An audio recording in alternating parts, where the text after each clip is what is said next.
யார் சிஎம் வந்தால் நல்லா இருக்கும்னு நினைக்கிறீங்க? விஜய் வந்தால் நல்லாயிருக்கும். முக ஸ்டாலின் ஏடிஎம்கே வரதுக்கு வாய்ப்பு இருக்கு. அண்ணன் எடப்பாடி மீண்டும் முக ஸ்டாலின் தான் சார். எடப்பாடி ஐயா தான்.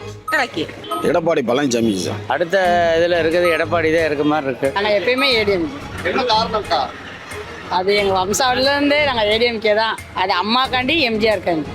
மறுபடியும் முக ஸ்டாலின் வந்தால் நல்லாயிருக்கும். யார்? ஸ்டாலின் தான். ஸ்டாலின் தான் வரணும்னு எதிர்பார்க்குறோம். எடப்பாடி தான். எடப்பாடி தான் பரவாயில்ல. எடப்பாடி வந்தால் நல்லா இருக்கும். சரி. ரெட்டல வரலாம். அது நமக்கு எடப்பாடிக்கு மேலே இருக்கு. சிஎம் இந்த வட்டம் எடப்பாடி தான் வருவார்.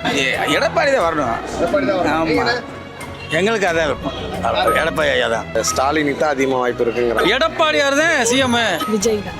விஜய் தான் வரணும். விஜய் வந்தால் நல்லா இருக்கும். விஜய் வந்து நல்லா இருக்கும்.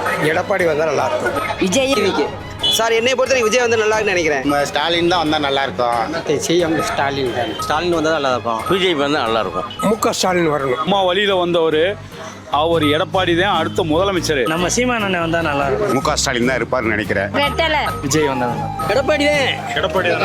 என்ன காரணம்? அவர் விவசாயத்துக்கு நல்லா பண்ணுறாரு, பொறுமையாக இருக்காரு, நீதியாக இருக்காரு, எங்கள் எம்ஜிஆர் மாதிரி வர்றாரு. அதனால விவசாய பணியில் முழுமையாக ஈடுபடுத்தி விவசாய பணியாக செஞ்சுட்டு இருக்கேன். இன்றைக்கும் என்னுடைய பணி விவசாயம் தான். என்னுடைய தொழில்